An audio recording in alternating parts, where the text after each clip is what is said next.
ఇలాంటి గోదావరి నా లైఫ్లో ఫస్ట్ టైం చూశాను. Welcome back to another video. ఇంకా అలా వాళ్ళ ఇంటికాడ నుంచి బయలుదేరాం ఇంకో ఫ్రెండ్ని తీసుకొని రావాలని. ఇంకో ఫ్రెండ్ వాళ్ళ లవర్తో వెళ్ళింది. జస్ట్ 5 minutes వాడు ఇప్పుడే వాళ్ళ లవర్తో పోయేసి వచ్చాడు. పోయినాడు పార్క్ కి ముద్దులు గిద్దులు పెట్టుకొని వస్తున్నారు బయటికి ఇప్పుడే. అవునా గుమ్మండ్రా నాయనా. ఈవినింగ్ అని తిరగడానికి వెళ్తా ఉన్నాము. ఇంకా పెట్రోల్ పట్టుకోవాలని పెట్రోల్ బంక్ వెళ్ళాము. అక్కడ వీళ్ళు కోచ్ చేష్టలు ఆగలేదు, ఎక్కడికి వచ్చినా ఆగవులే. ఇంకా అలా గాలి కూడా పట్టుకున్నాము.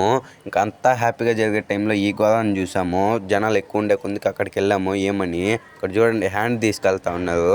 చాలా ఘోరంగా జరిగింది. మేము ఎవరో ఒక చిన్న అమ్మాయి సూసైడ్ చేసుకుందాం అనుకున్నాము. కాదు, ఒక పెద్ద ముస్లాం అంట. మీరు కూడా బయట ట్రాక్ పైన వెళ్ళేటప్పుడు జాగ్రత్తగా వెళ్ళండి. ఏదో నేను చిన్నపిల్లని చెప్తా ఉన్నాను కాదు, మీకోసం మీ పేరెంట్స్ ఇంట్లో ఎంతో కష్టంగా వెయిట్ చేస్తుంటారు. ఇంకా అలా దగ్గరికి వెళ్ళాము. పార్ట్గా ఉంది. నేను ఎందుకు బ్లడ్ చేశా అంటే నాకు స్ట్రైక్స్ పడుతుంది. వీళ్ళని ఎక్కడికి వెళ్దామని అడిగితే డాబాకి వెళ్దామన్నారు. ఇంకా అలా డాబాకి కూడా వెళ్ళిపోయాము. ఇంకా అలా వీళ్ళిద్దరూ కలిసిపోయారు. మధ్యలో నేనే ఎరుపప్పు అయ్యాను. ఈయనకి రావడం ఆలస్యం, కక్కు తాగలేదు. వీడు చూడండి, వీడి ఫేస్ కనిపించకూడదని ఆ మెనూ కార్డు మళ్ళీ పౌచ్ కూడా దాచుకున్నాడు. ఎందుకంటే వాడు అందంగా కనిపిస్తుందని.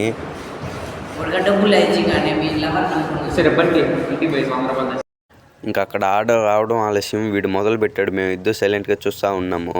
ఇంకా అలా అక్కడ అయింది. ఇంకా ఇలా ఇంటికి కూడా రెడీ అయిపోయాము. ఇంకో ఫ్రెండ్ వదలాలంటే ఇంకొన్ని వదిలేసి మేము ఇంటికి వెళ్ళిపోయాము. సరే అయితే బాయ్.